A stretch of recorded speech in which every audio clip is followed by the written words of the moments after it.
Okay. Welcome, everybody. We're happy to see so many people here for our program on Ancestors Day. I'm Mary Vivaldi, the new president for the 2010-11 year, and we have a nice program for you today. But first, I want to thank all of you again for coming, and I want to thank the town hall, all the town people for the support of the society, and especially with providing us with space for our office and for our presentations. And now I'll turn the program over to Lee, who will talk, our curator, who will talk about the program for today. Thank you, Mary. We have over here to your right a table that's marked Family Plots, and it's an interesting name. This gentleman, his name is Jonathan Baker, is it? Another Jonathan. We're full of Jonathans today. Wow. We're full of Jonathans today. Jonathan Baker will tell you about a business that he started. He lives in Sudbury with his wife, Jill, and he started a very interesting business. If you want to stand up and... Hello. All right. Basically what we're doing is helping people document their family histories, and not from the genealogical sense, but from that box of things you have with all those pictures and documents. I started with my family, and that's some of the samples we have here, and as I said, we're just getting going. We can do print, we can do online of any type, video. I've done a couple oral histories, and that's essentially what we're about. We're very interested in that. We've looked at the family history marketplace. Whoa, getting loud. And went out to an expo in Salt Lake several weeks ago, and seems to be a lot of opportunity. Seems to be very nice, and would love to talk to any of you if you have a chance afterwards. Oh, my wife was mentioning that we have an interesting connection with the Fairbanks. My family is also from Dedham, and my grandfather photographed the Fairbanks house probably in the 20s. Thank you. Thank you. Thank you, John.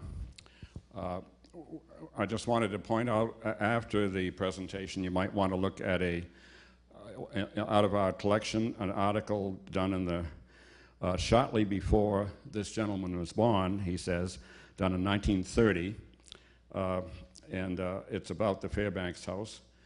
We have many items about the Fairbanks house that we've collected, and these are two diaries from Nelson Fairbanks, and this box is filled with 30 years of diaries. You can come up afterwards and see what a great handwriting, and we're looking for someone to transcribe them. Not an easy task, but we're getting a feedback here. Why are we getting feedback? Okay, I want to introduce Jonathan Fairbanks, middle initial L for Leo. I never knew what it was for before. Jonathan Fairbanks, I know him as a trustee of the Wayside Inn when I was a curator there. He has a 5-page vita if you'd like to go through his scholarship and his positions and teaching. But I know him also as the creator of the American collection, is it, John? At the Museum of Fine Arts. And a gentleman that we are blessed with having here because he's a great speaker, he's very interesting, and he's funny. Thank you, Jonathan. Please.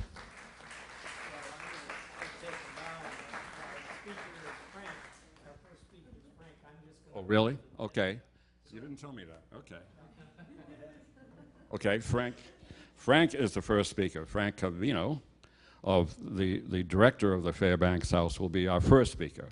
And I don't know if you're funny, but we'll soon find out. But interesting, I believe. So this is Chuck. doing it different.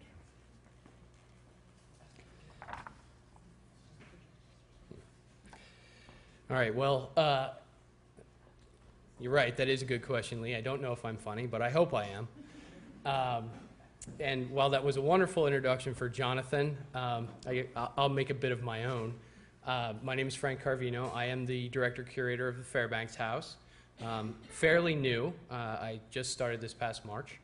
I have a graduate degree from the University of Massachusetts in archaeology, and in a prior life, I've excavated in at least 9 different states. But for today, I'm the curator of the Fairbanks House. Now, before I begin, I would like to thank the Sudbury Historical Society for hosting this presentation, and I would also like to thank you, the audience, for attending. Jonathan Fairbanks, who joins me this afternoon in giving this presentation, will be discussing the early years of the Fairbanks family and house.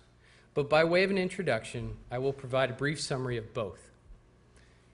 In my presentation, I will examine the house and family alongside the museum's collection and their ties to Sudbury. Please note when I use the word collection, I am referring to the objects that belong to the museum and hold historic value. Also, for reference, the Fairbanks house currently is situated on 2.5 acres of land, and the house itself, or as family members often refer to it as, the homestead, is composed of at least 4 different architectural sections, each added over time.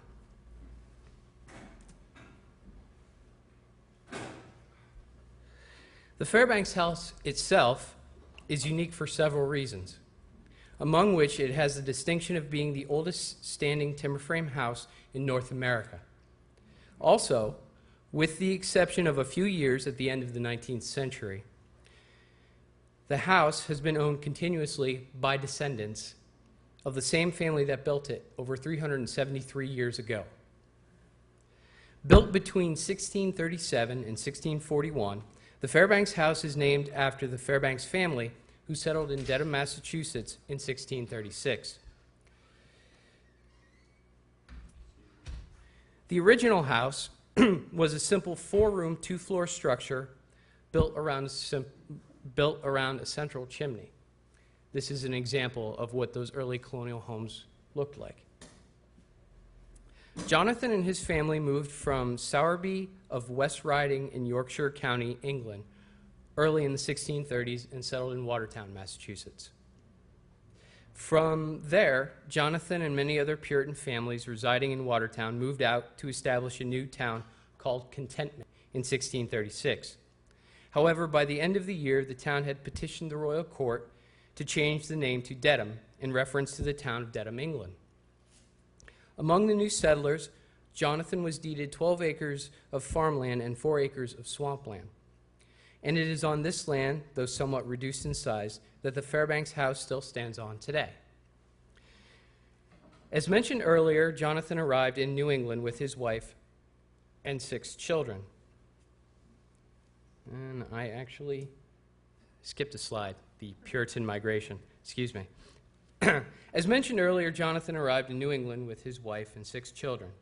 The names of those children, all born in England and surviving into adulthood, were John, George, Mary, Susan, Jonas, and Jonathan. This is where they say the plot thickens. Let us look, for example, at George Fairbanks, Jonathan's second son, who in 1657 moved from Dedham and helped to found the town of Medway. George himself had 7 children. His eldest daughter, Mary, married Joseph Daniels and had 8 children, their last names now being Daniels. His eldest son, George, had 11 children by 3 different wives. Of the 11, only 1 male survived to adulthood. His name, ironically, was George. And he married Sarah Harding in 1714 and proceeded to have 13 children of his own. I could easily go on at great length regarding the well-documented genealogy of the Fairbanks family, but I trust you get my point. I offer this example for 3 reasons. 1, to highlight how expansive the Fairbanks family is.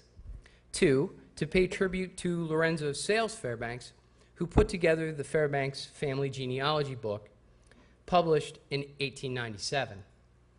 And 3, to help explain why genealogy can be so confusing. On a personal note, I was named Frank after my father, and on a typical day in my family's house, if my mother shouted, "Frank," she got 2 answers from 2 different parts of the house. I can only imagine what it would have been like when the name George was screamed in the Fairbanks household. With all that being said, I should elaborate a bit more on the importance of the Fairbanks family lines. Since so many people can identify themselves as descendants of Jonathan Fairbanks, one of the ways for family members to distinguish their lineage is by identifying which Jonathan's 6 children they descended from. If we return to my example of George, it turns out there's a 4th reason for his importance today.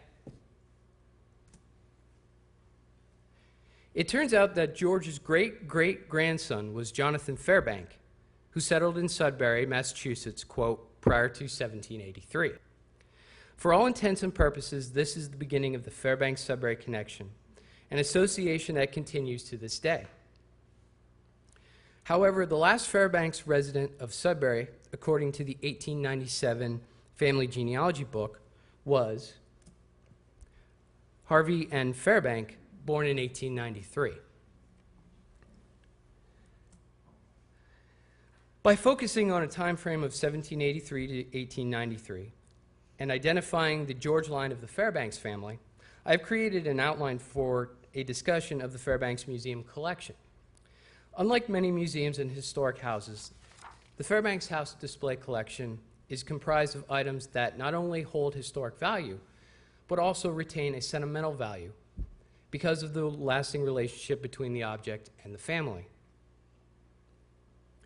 Fairbanks family members and their descendants once owned a large percentage of objects now part of the Fairbanks collection.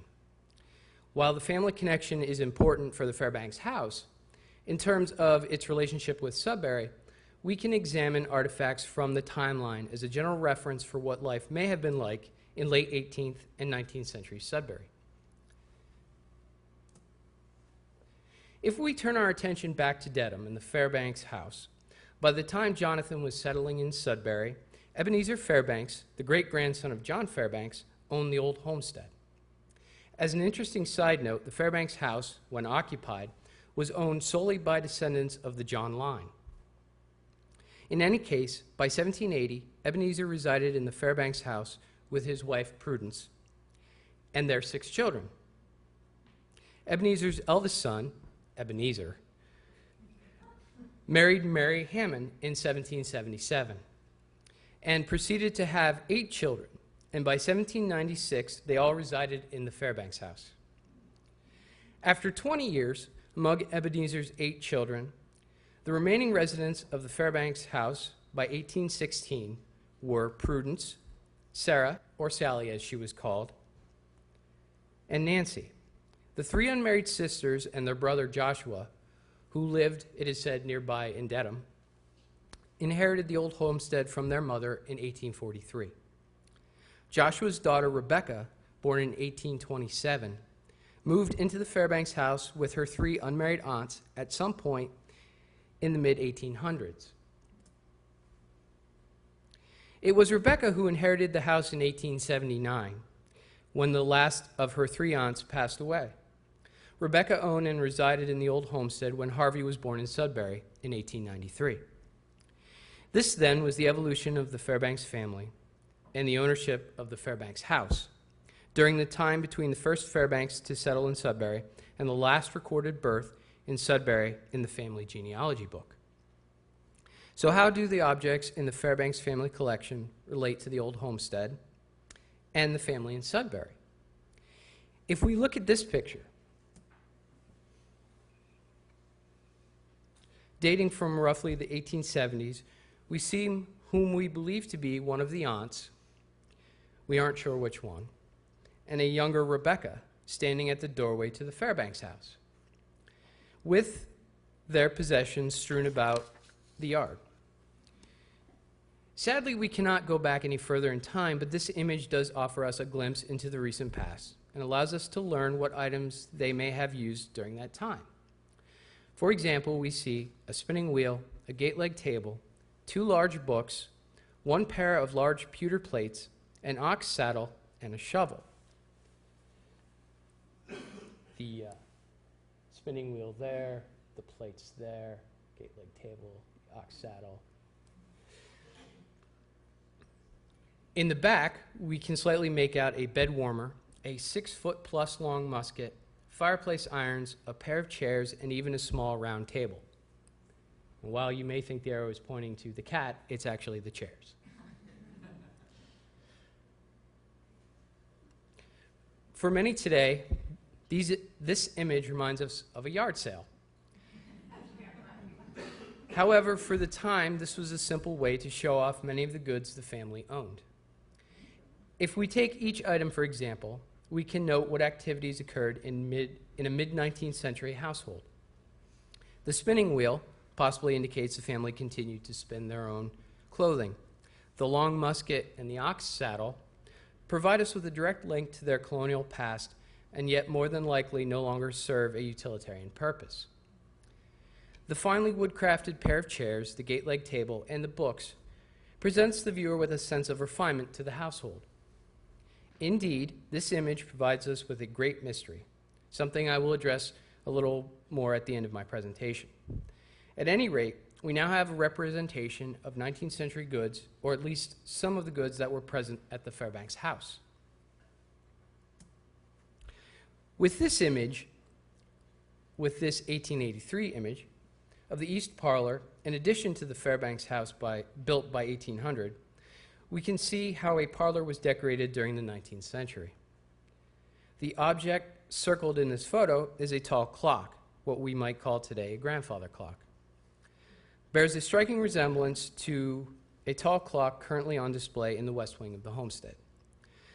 The chair, identified with the arrow, appears to be the same chair from the circa 1870 photo. This chair, as well as the other items in the room, to the best of my knowledge, are no longer part of the collection. The objects here, in this image from the 1880s, shows the hall, or today we would call the kitchen. These objects, identified with circles, are items we believe are still part of the collection. However, those items pointed at with arrows are no longer found in the collection. Note the wood stove installed in the 1860s. That was removed in 1908 when the homestead was turned into a museum. If you tour the house today, you will see in its place a fireplace that was previously walled in. The 2 chairs, as well as many of the kitchenware you see displayed on the shelves, may also be part of the collection, although not quite as easy to identify. Thanks to these images and a handful of written letters and newspaper articles, we can conclude what objects decorated the Fairbanks house prior to the end of Rebecca Fairbanks' tenure in 1904. You may have noticed, however, that I indicated in each of the past few images that some items are part of the collection while other items are not. The explanation is extremely simple. It is said that Rebecca sold every piece in the house before she moved out. This provides us today with a great mystery and begs the question, where did everything go? Sadly, the answer is a bit more complicated than the question suggests, and compounded by the length of time spanning from 1904 to the present. Some of the objects sold or given away by Rebecca have indeed been returned to the homestead. Many other objects in the collection have incomplete records regarding who donated them and when. Perhaps Rebecca did not sell everything. Perhaps some things were left behind. Many items in the house resemble items that were displayed in the circa 1870s picture, but are they the exact same items? Our documentary records are silent on the subject. In many cases, we only have brief descriptions of items, but no indication of where the items came from. Of course, this only serves to generate additional questions like, what exactly is in the Fairbanks house collection and what is on display? More directly, by using this is a fulcrum of sorts, we can swing back around and apply some of the questions to our main topic, namely,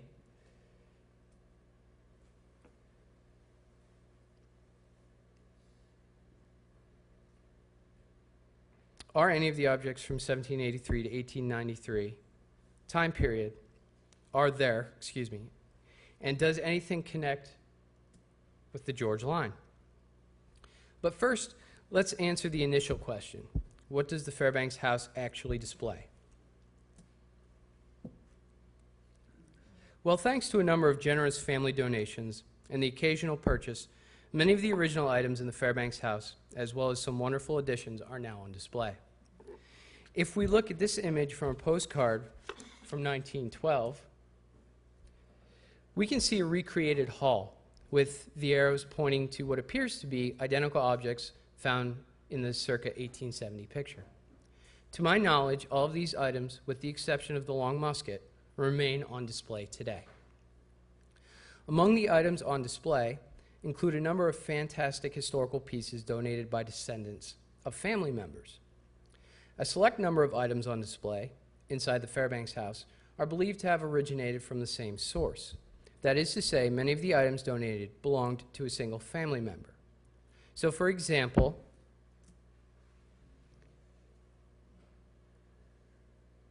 all 4 of these objects were donated from the family of Lucy Fairbanks Adams. Lucy was born in Medway, the daughter of Levi Fairbanks, who was the descendant of the George line. The following items from her possessions were donated to the family homestead. 3 of the objects, the bed warmer, foot warmer, and chair, were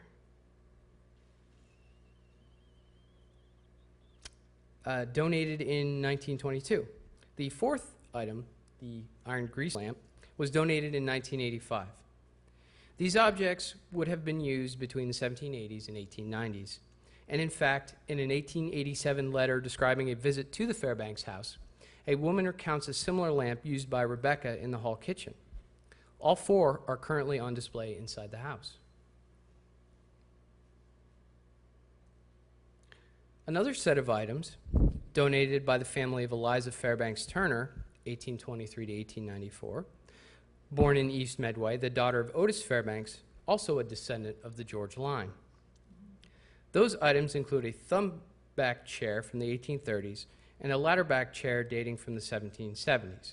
Now, you may note that, yes, that is the same photograph of a ladder-back chair. I didn't have the opportunity to photograph the different chairs, so I had to substitute one. Please forgive me.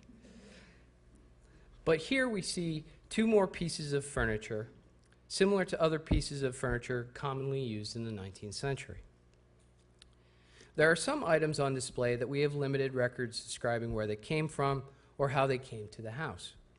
For example, this piece, an 1818 portrait of a young Joel Fairbanks. Although Joel is not a descendant of the George line, you can see the eloquent nature of this portrait by artist Zedekiah Belknap. The image is evocative of the type of art available in New England during the 19th century.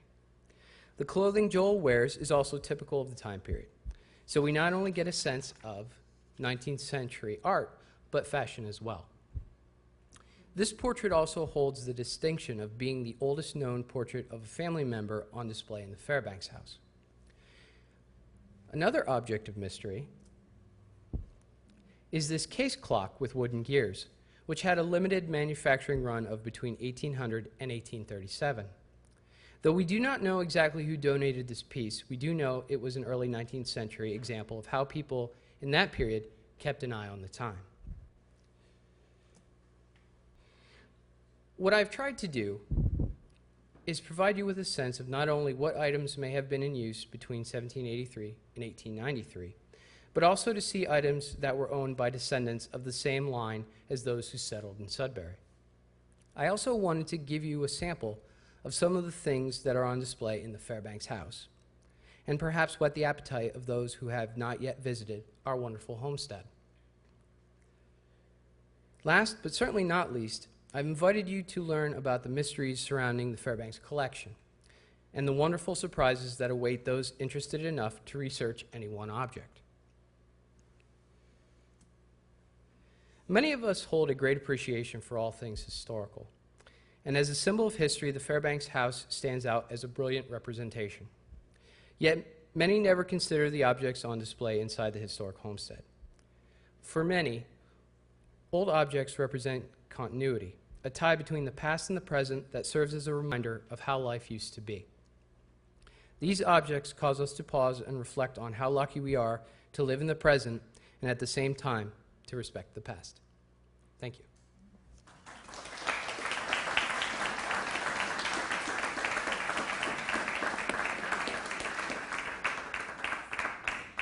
Now you witness a generational shift from high tech to low tech.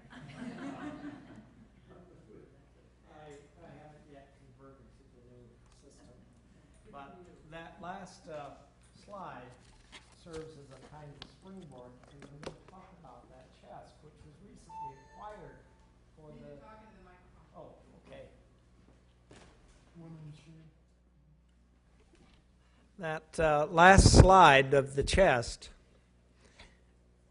was acquired in 1972 at an auction in, it was Sotheby's. We knew that that chest had been in the Fairbanks house and listed in Jonathan Fairbanks' inventory before he passed away in, what was it, 1664. Okay. Well, that chest I discovered with a colleague in the Seagram's building in New York City. It had apparently passed out of family possession after 1902. We don't have a record of its progress to Seagram's building, but I, for several years, kept trying to persuade the president of Seagram's to give it to back to the Fairbanks house. And one year, I guess, either because I was so persistent or because they needed some money, I can't imagine Seagram's needing money, they put it up for auction. And Sotheby's claimed that it would bring about, is that on? Okay. That it would bring about $10,000. And I knew better because I'd bought a similar chest for the Museum of Fine Arts. In fact, I'd acquired two chests, both by the same crafts group in Dedham. These chests were made in Dedham, and I knew who made them. And in fact, we found the chest at Seagram's in a research project where we tried to locate every 17th century object that we could document in the world, and that resulted in an exhibition at the Museum of Fine Arts called New England Begins, the 17th Century. And result of that exhibition, or record of it, is a 3-volume catalog here.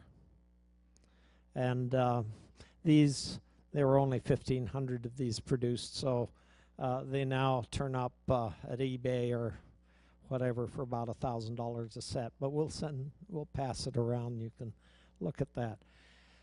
Well, the two pieces that I acquired for the museum were in the catalog, but we couldn't illustrate the Seagram's chest. The person who made it was probably John Houghton, who apprenticed to John Thurston. And the reason we know that that particular chest was originally in the Fairbanks house, it was pictured there in 1902, and it was listed in Jonathan's inventory in the parlor chamber. That's this end of the old central part of the house. This end has the parlor, and the far end has the kitchen or hall. And above the parlor is what's called the parlor chamber. And that chest was listed in the parlor chamber. And it was pictured in that chamber back in 1902. So we could prove that that chest was in the Fairbanks house before Rebecca, something of a curmudgeon, I must say, left, and she probably sold it. Well, we'll see the chest in a moment, but I just want you to see one side of the house, the end of the house, the lean-to side, and then you see how steeply pitched the roof is of that house. What we see on the outside, there isn't a stick of old wood on the outside of any of these houses. That's all been replaced over and over and over and over again in order to save. It's an envelope that protects the early timber within. There's no 17th century house in New England, and there are a lot of New England 17th century houses that have the original wood on the exterior. Sorry to disappoint you folks, but that's the facts. Wood weathers. And if you want to preserve your house, you have to replace the clapboards, replace the shingles. This house probably had originally a thatched roof, this central section, but just for a few years. All right, this is the front side of the house, and that central section is the early part of the house. And on the right-hand side, to the right of the entrance door, is the parlor. Now, it's not very attractive today because it's been fuddled up a lot over the years. I mean, that's where we have the booties that people put on. We have a shop in there, which we probably shouldn't have, and it's been the interior finish is not like it was in the 17th century. It was remodeled much in the federal period. So this is a reconstruction that I had a drawing made of how that room, the parlor, was finished. It had the most abundant, costly objects that were listed in Jonathan's inventory before he died.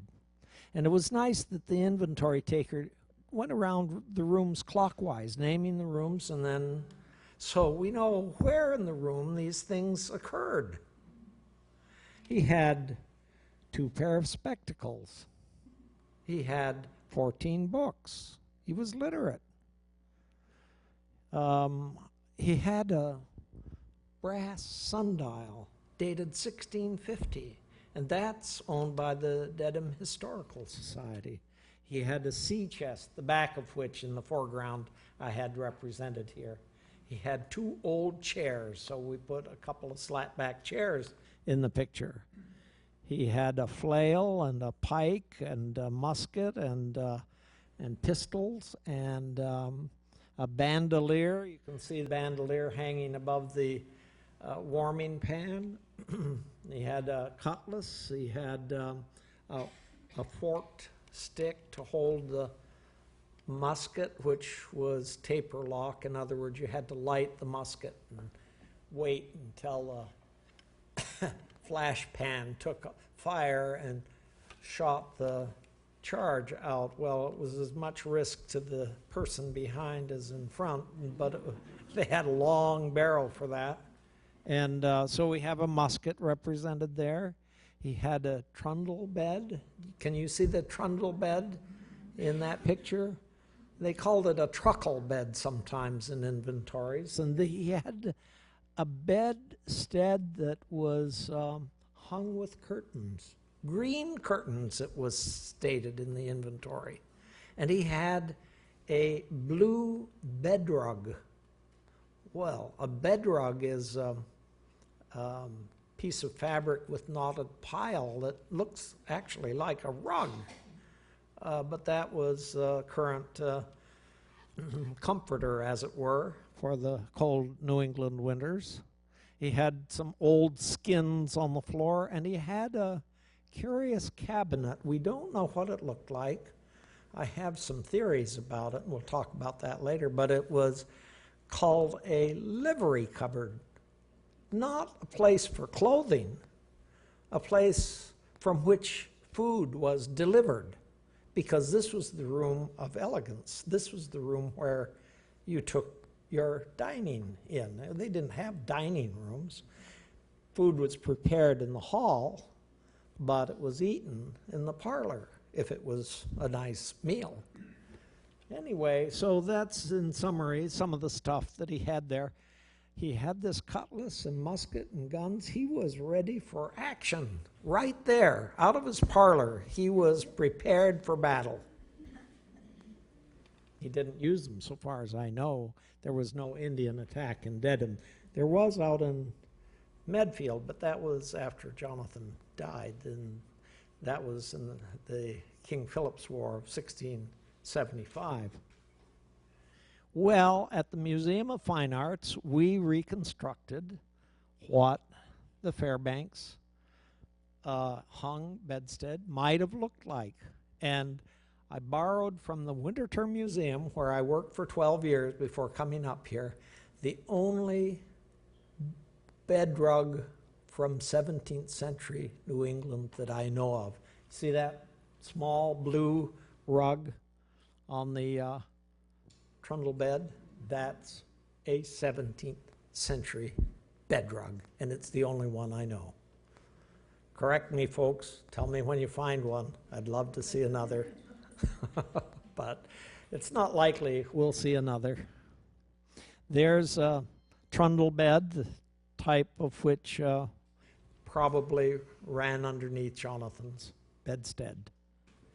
Now, the chest that we talked about is here, shown at the west end of the house. And I show this out of doors just because I want you to see that little doorway that goes into the cellar.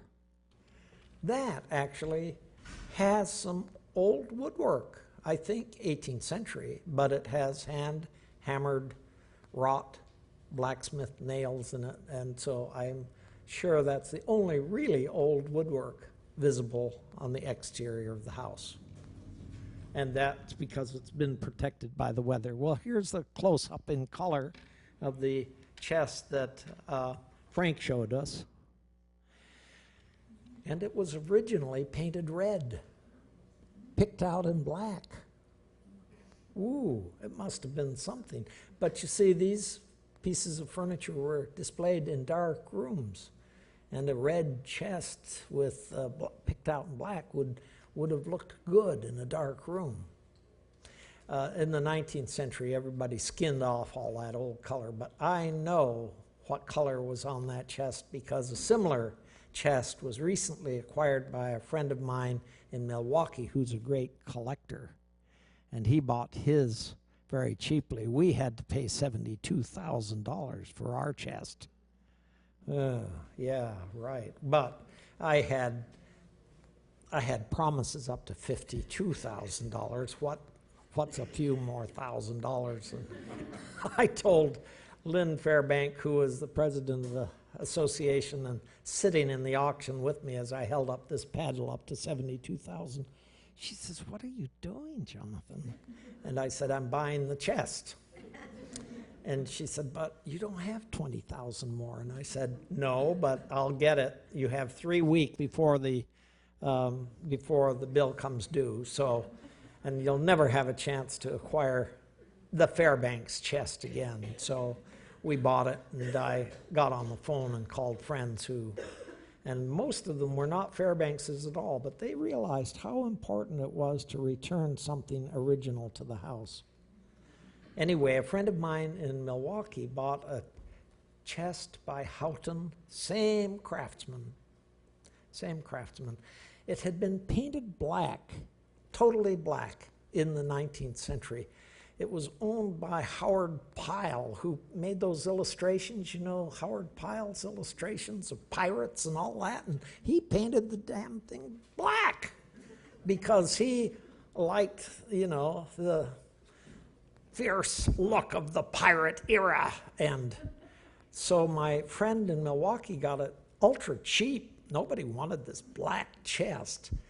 And he sent it down to Winterthur, my former place where I developed a great science center, and had it analyzed, and they said, yes, that black can be taken off without any damage to the paint underneath, and the paint underneath was original. So my friend has helped us figure out what kind of color Well, it was Brazil wood stain. These people were in touch with the world community of trade, and they had Brazil wood color on hand to stain their furniture. Well, let me tell you a little bit more about Mr. Houghton. The only reason we know about Houghton is that in the Medfield Historical Society, I ran across this fragment of a pulpit, a piece of carving, and on the back was a label saying it was made for the First Parish Church of Medfield. Now, that church doesn't exist anymore, but it was about 1650 when that pulpit was made, and this fragment preserved the memory. So I sent my researchers into this, and I said, find out who made the pulpit. And they found the contract with the church. And it was made by a team. A person named John Thurston, who had been trained as a carver and joiner in County Suffolk in England, and had come over and got an apprentice named John Houghton, who couldn't ever really carve quite as well as his master. And so we can separate the master from the apprentice, and the Fairbanks chest was made by the apprentice, John Houghton. Well, Houghton made other pieces. He made this chair, this great chair, dated 1652, for Michael Metcalf, who was a neighbor of Jonathan Fairbanks. And look at the date, 1652. It's the earliest piece of furniture in America that bears a carved date.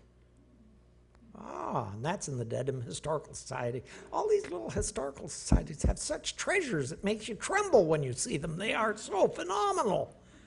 Well, that's the carving skill of John Houghton. A few years ago, we were we had to remove some rotten clapboards, and we were going to replace them, but we looked closely at this side of the Fairbanks house, and when there was a door there, and you see that door formerly was in the parlor, and it had decoration on it. White with what looks like donuts, orange donuts. That's the way the interior of the parlor was decorated. Wow, such a fabulous surviving object.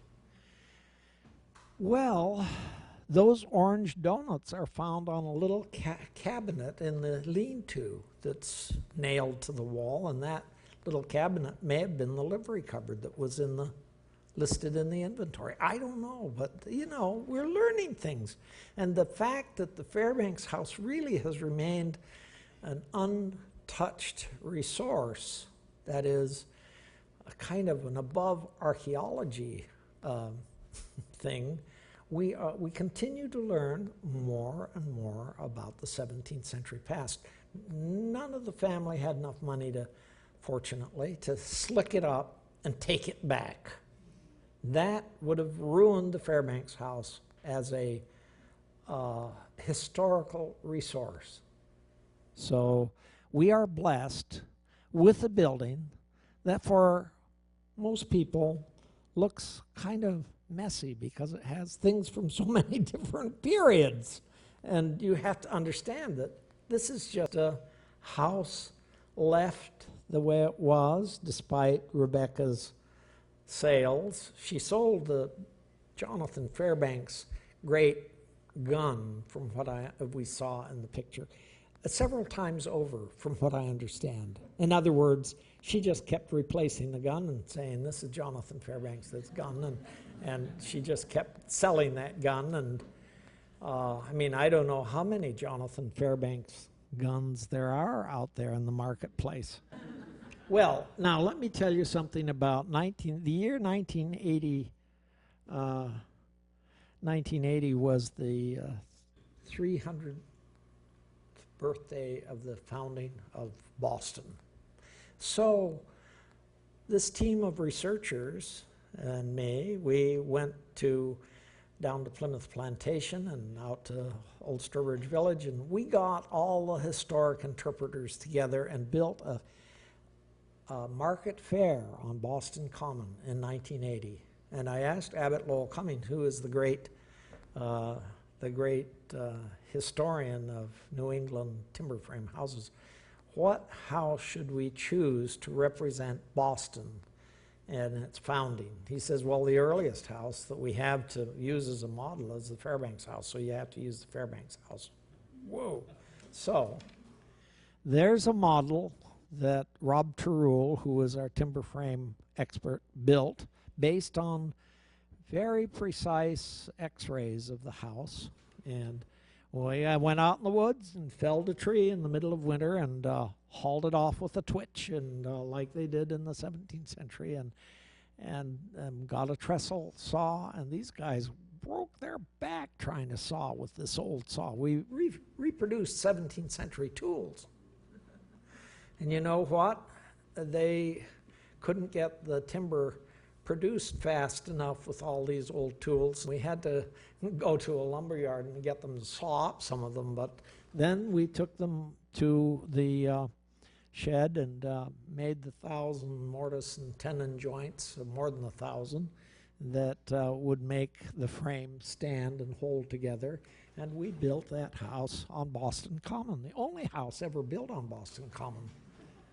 There we are, you know, guys, husky guys lifting these, and we could put that whole frame up like a jigsaw puzzle in one day. They all fit. Well, we had 2 weeks, so we had to take it down the end of the day and start the next day, you know, start all over again. We put that house, took it down and put it up maybe a dozen times. There's the man with the commander knocking what was called a trunnel or tree nail into the drilled hole that held the mortise and tenon together. And you can see we had a man from England come over and thatch the roof. We made stained glass, we made crown glass, blown glass cut with diamonds for those little diamond panes. And I learned why glass was so expensive, because when you do that kind of work, there's a lot of uneven tensions in the glass that build up, and so 50% of the glass that you cut with the diamond breaks, shatters, and it's very hard to get a nice clean piece of glass out of one that's been blown in a kiln and spun out, a big bottle spun out. Anyway, we all dressed in costume and spoke in dialect. Now, this is one of those early photographs that documents a few of the things remaining in the house. And in that room, in the kitchen, there was a trestle table, probably something like this. This one came out of the Peak House in Sudbury, and I bought it for the museum. It's one of the rarest pieces of furniture I'd ever acquired. It had been out of the ownership of the Peak House for years and years and years, and but it hadn't moved more than 10 miles from its origins. So, you know, that's the nice thing about New England. These things stay in the town, and an owner in the town sold it to an antiques dealer, and then I learned about the antique. And so it's one of 5 trestle tables from 17th century New England, and it's the one with the most complete parts. All of the parts are original in this table. There was a form, as they were called, long bench in that hall or kitchen, and I just made a drawing to show what a form would have looked like. So exactly how the house looked and how it functioned and where the outbuildings were, we're still trying to figure out. We had an archaeology dig this summer, and we found a 19th century foundations for a 19th century building on this side, right where the shadows coming toward you were located. But the house has yet a lot to reveal. We haven't got all the information and probably never will. It is a mystery. And part of that, I can see things now that we could probably correct.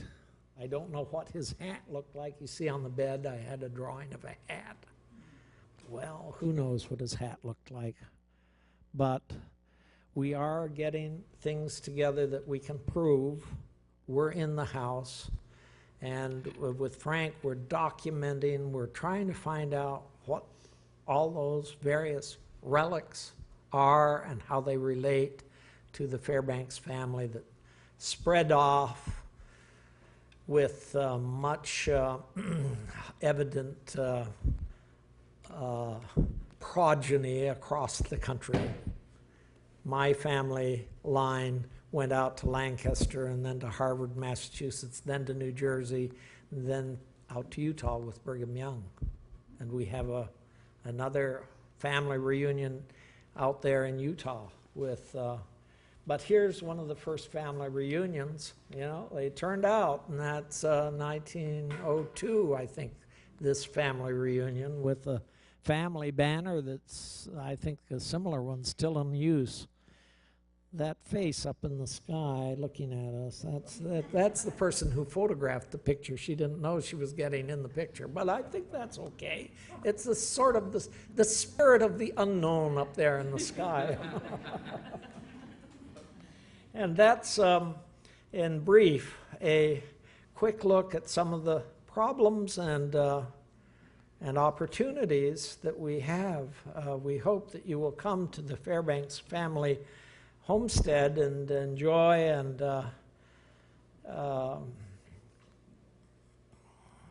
tell us what you think, because a lot of our learning comes from people who come and say, oh, you know what, that little bit of carving on the beam that's over the fireplace, that's a witch sign to protect the house from fire. Well, I guess it's done pretty well over the years. We have had some accidents there, but not a big fire, thank goodness. Now, I'm going to pass out a folder here that we produced, that is, my team at the museum produced in 1980 for the, or was it 82? I can't remember, it's so far back now. But it's a little dated, this brochure, but it will tell you of the 17th century houses in New England. And we are blessed in New England with the most abundant number of 17th century houses. Here, Frank, pass them out. The phone numbers might have changed and things like that, but the houses are still there. And so if you want to go on a 17th century house hunt through New England, this was a model guide for you. And I'm glad we had that little brochure produced. Lots of people have found it very useful. And I thank you all for coming and listening to me prattle on. And we learned a lot from Frank, and we hope you will come and join us at the Fairbanks house.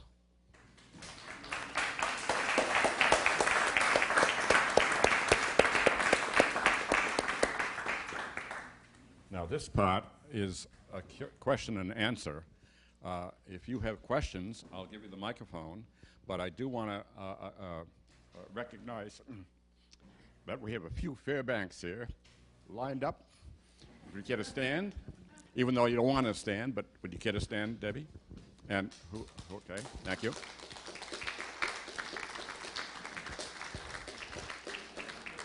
Thank you for staying in town. Yes. Question? Can you say where the first Fairbank who came to Sudbury, do they live in the house that's currently the Fairbank farm? Is that? Can you run us through some of that, where they first came and how it connected?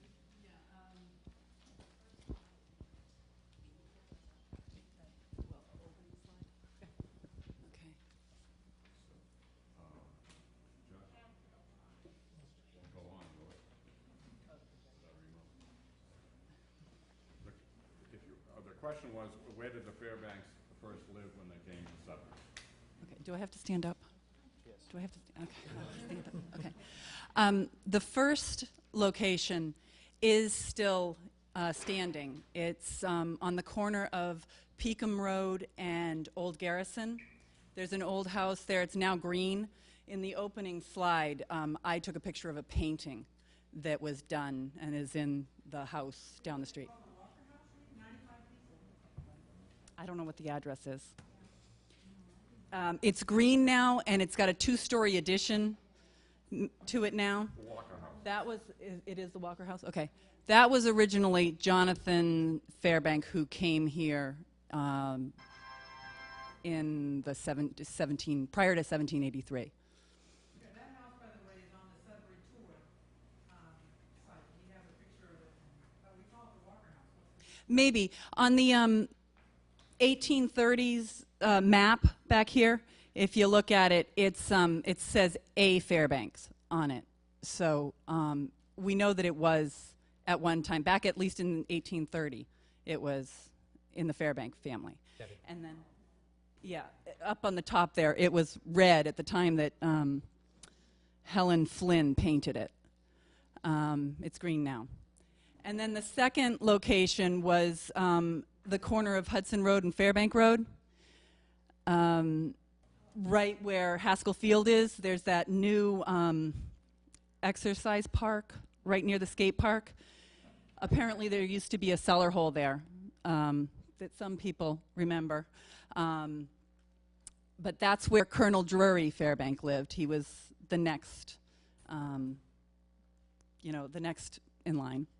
And then from there, they moved to somewhere in the general area of Lincoln Meadows, Round Hill. And then my great-grandfather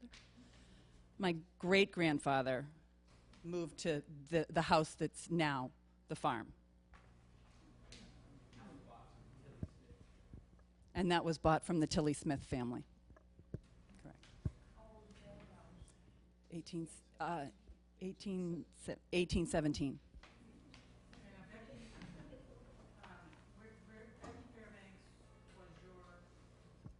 Becky Fairbanks was my aunt, my father's sister. Mm-hmm. Not the same one that was talked about in...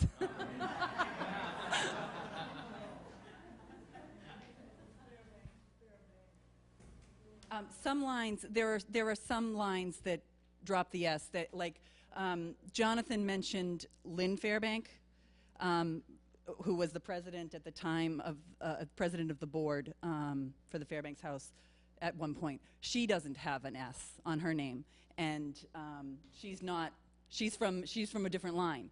Our line dropped the S. Okay, just a second. Our line dropped the S with the generation before Jonathan moved here. Jonathan's dad was Daniel, and somewhere he dropped it. No explanation given in the genealogy book. When he mentioned the genealogy book, he mentioned this. This is what he was talking about. It was published in 1897, and you can imagine how thick it would be now if it was updated. So, okay, you wanted to do it. I just wanted to add that Jonathan spelled his name in the 17th century, the original Jonathan of Dedham, Fayerbanke. So they spelled things phonetically, and that was one of his spellings, but he spelled in the same document his name 2 or 3 different ways. So you can take your choice. Nobody has selected Fayerbanke, though, so far as I know.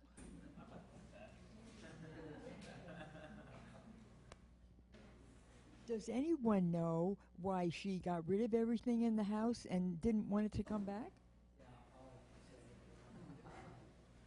You saw that 1902 photograph of the family reunion. Well, there was concern among the family that this house would get raised. She was still living in it when they held that reunion. And she wasn't exactly pleased. She says, she wrote for, or she stated for a newspaper article, I quote, "They say they are Fairbankses, but I've never known any of them." Well, something happened back then. She was asleep in her bed when a thunderbolt came down the chimney and went across the room and killed her dog under her bed. That sort of she took to be a sign. And she thought maybe she might consider moving out. And but she wasn't going to sell this house or any of its contents to any of the people who thought they were Fairbankses. So she sold it to a realtor who was going to tear it down. There was a woman in town and a child who came out. Her name was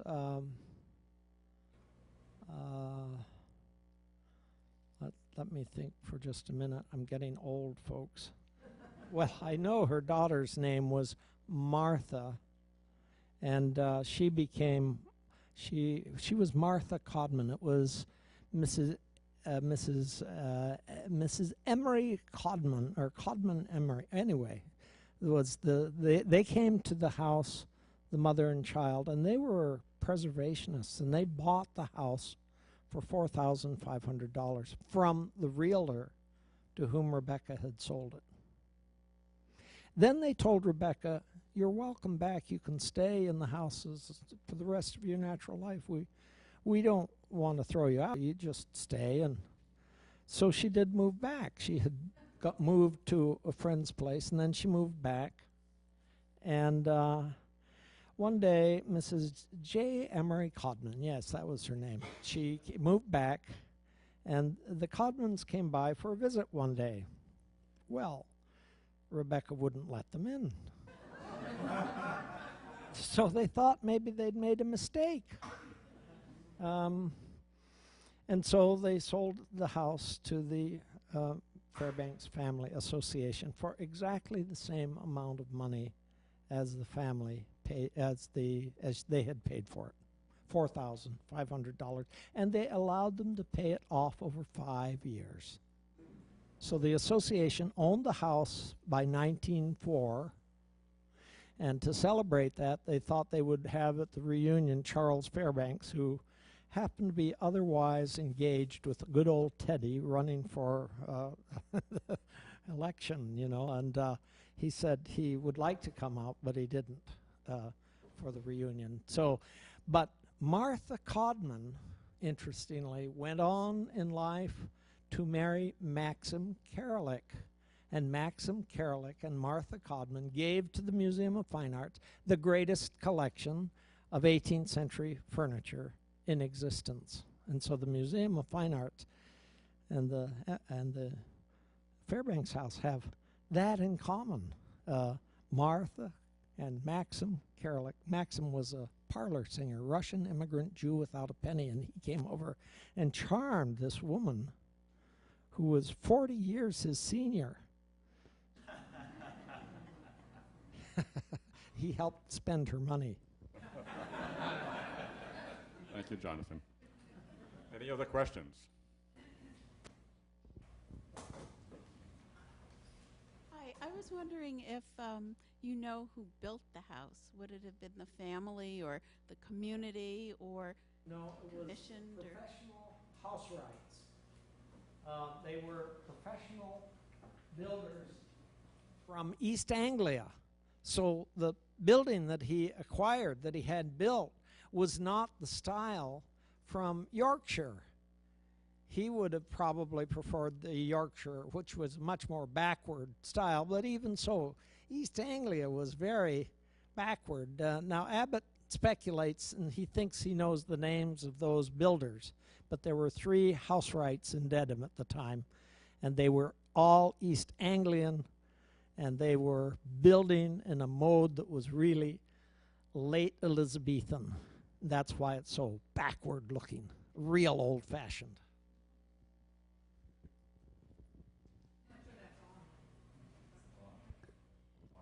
One of the PowerPoint slides, I don't think it's on, showed Harvey Fairbanks and said he was the last one that you have in your records. And could you please tell us?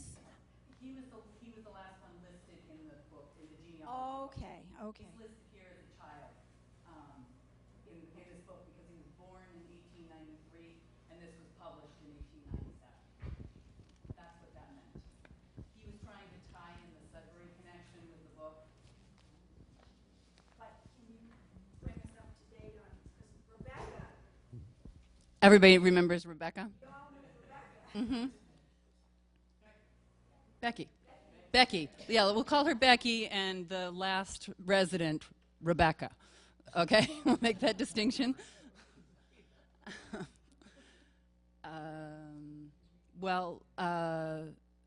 Becky was Harvey's daughter. Harvey was my grandfather. Harvey and his wife had 4 children.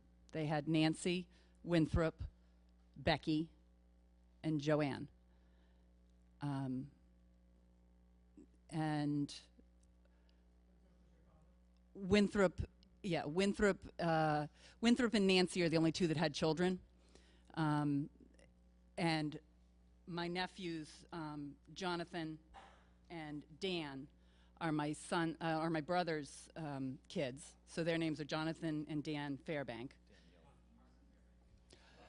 Jonathan Parker Fairbank and Daniel Richard Fairbank. Yes, it's a Jonathan meet Jonathan.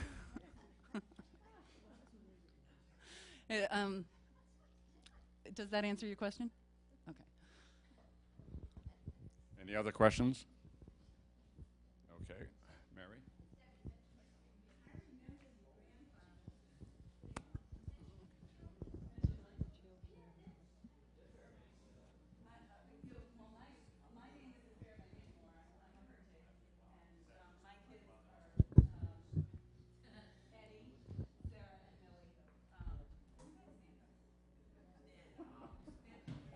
Eddie's a sophomore at LS, and Sarah is in 7th grade at Curtis, and Millie is in 5th grade at Noyes. Yeah, wonderful. Okay. All right.